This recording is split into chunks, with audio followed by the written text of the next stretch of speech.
بسم اللہ الرحمن الرحیم۔ اب آئیے تھوڑا میڈیکل سائنس کی طرف جاتے ہیں۔ جاپان کے 2 ڈاکٹرز نے ریسرچ کی، کہا کہ انسان بوڑھا کیوں ہوتا ہے؟ کہا 35 سال یا 36 سال تک انسان کی باڈی میں جوانی کی ایک پروٹین ہوتی ہے، وہ آٹومیٹیکلی باڈی بناتا ہے، انسان جوان رہتا ہے۔ 35 ایئرس کے بعد یا 37 ایئرس کے بعد وہ پروٹین ختم ہونا شروع ہو جاتی ہے، اور جیسے جیسے ختم ہوتی ہے انسان بوڑھا ہوتا جاتا ہے۔ اب باڈی اس چیز کو خود بخود بناتی نہیں ہے۔ اب انہوں نے کہا کہ کیا کریں، کون سی چیز انسان کو کھلائے کہ انسان تھوڑا بہت جوان تو رہے، یعنی وہ پروٹین ہم بدن سے باہر کسی چیز میں ڈھونڈیں اور اس چیز کو انسان کھائے، اور اس کے کھانے کے نتیجے میں انسان جوان دکھے، اس کی باڈی میں جو جوانی کے سیل ہے وہ جوان رہے۔ بڑی ریسرچ کی انہوں نے، اور الحمدللہ یہ دونوں ڈاکٹر مسلمان بھی بنے۔ ریسرچ کی، اور ریسرچ کرنے کے بعد ان کو وہ پروٹین 2 پھلوں میں ملا کہ اگر کوئی یہ 2 پھل کھائے تو وہ جوانی کا پروٹین ان کے اندر موجود ہے۔ یعنی ہزاروں پھلوں کو دیکھنے کے بعد اس نتیجے پہ پہنچے، اور ان 2 پھلوں کا نام تھا، ایک انجیر تھا، ایک زیتون تھا۔ مصر کے PhD ہولڈر قرآن کے اسٹڈی میں ایک ڈاکٹر تھے، انہوں نے جیسے جیپنیز ڈاکٹرز کی ریسرچ پڑھی، ان کو فوراً لیٹر لکھا کہ آپ نے ان 2 پھلوں کو جمع کیا، ایک کا نام انجیر، ایک کا نام زیتون ہے، اور آپ بڑا افتخار کر رہے ہیں، فخر کر رہے ہیں کہ بھائی جو ان 2 کو کھائے گا، اور ہم نے بڑی محنتوں کے بعد اس نتیجے پہ پہنچے ہیں، وہ انسان جوان رہے گا۔ اور تعداد بھی انہوں نے جو بتائی وہی ہے، مطلب جتنی مرتبہ قرآن میں انجیر کا نام آیا اتنے انجیر کھاؤ، جتنی مرتبہ زیتون کا نام آیا اتنے زیتون کھاؤ، تو نتیجہ انہی ڈاکٹرز کا نکلتا ہے۔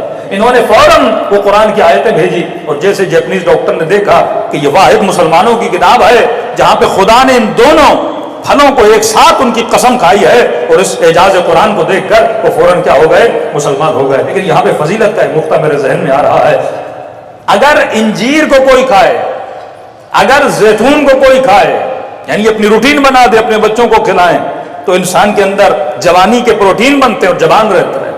اور انجیر سے مراد حسن ابن علی، زیتون سے مراد حسین ابن علی، یعنی جن پھلوں کی نسبت ان کے ساتھ ہو جائے ان کے کھانوں سے بندہ جوان رہتا ہے۔ اور رسول نے ان کی فضیلت میں کیا فرمایا؟ ان الحسن والحسین سیدا شباب اہل الجنہ۔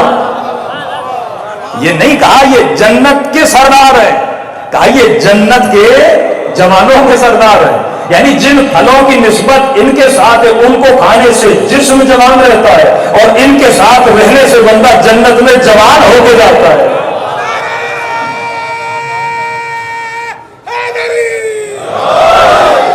یہ وہ فضیلت ہے۔ حسنین کا بابا، حسین کا بابا، سب مل کے بولو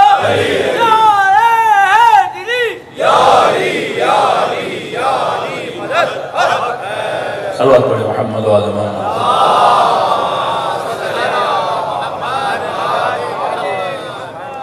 تو یہ وہ طریقہ، ایک طریقہ یہ آپ قرآن سے فضائل اہل بیت کو بیان کریں، قرآن کے اسٹڈی کے مطابق فضائل اہل بیت کو بیان کریں۔ سورت میں چلتے ہیں، اللہ قسم کھاتا ہے والتین والزیتون وطور سینین وہذا البلد الامین، مجھے قسم ہے انجیر کی، مجھے قسم ہے زیتون کی، مجھے قسم ہے طور سینا کی، مجھے قسم ہے بلد امین کی۔ میرے معصوم فرمولا یہ کیسی قسمیں ہیں؟ میں نے مختلف مجالس میں یہ مثال دی، میں نے کہا آج تک آپ نے دیکھا کہ کوئی بندہ آپ سے پیسے لے اور آپ کہیں واپس کرو گے کہ ہاں بھائی قسمیں واپس کروں، آپ کو کوئی اچھی سی قسم کھاؤ تاکہ مجھے یقین آ جائے؟ تو آج تک دیکھا کوئی بندہ بولے قسم ہے انجیر کی، آپ کا 1 لاکھ واپس دوں گا، قسم ہے آلو کی 50,000 واپس دوں گا؟ کسی نے آج تک پھل کی قسم کھائی؟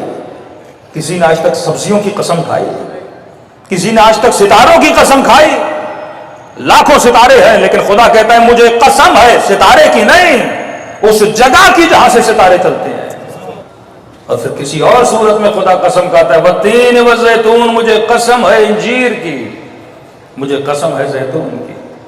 تو آج دنیا میں عقل مند سے عقل مند بھی انسان کبھی پھل کی قسم نہیں کھاتا، کوئی آلو اور سبزی اور سیب کی قسم نہیں کھاتا۔ یہ خدا ہے جو اعقل العاقلین ہے، جو احکم الحاکمین ہے، صاحب حکمت، وہ خدا کیسے کسی پھل کی قسم کھا سکتا ہے؟ تو میرے معصوم میرے چھٹے امام سے پوچھا مولا یہ تین کیا ہے، یہ زیتون کیا ہے، یہ بلد امین کیا ہے، یہ طور سینا کیا ہے؟ امام نے تشریف فرمایا 3 سے مراد حسن ہے، زیتون سے مراد حسین ابن علی ہے، طور سینا سے مراد علی ابن ابی طالب ہیں، بلد امین سے مراد وہ سرزمین مکہ ہے جہاں پہ محمد کو بلایا گیا۔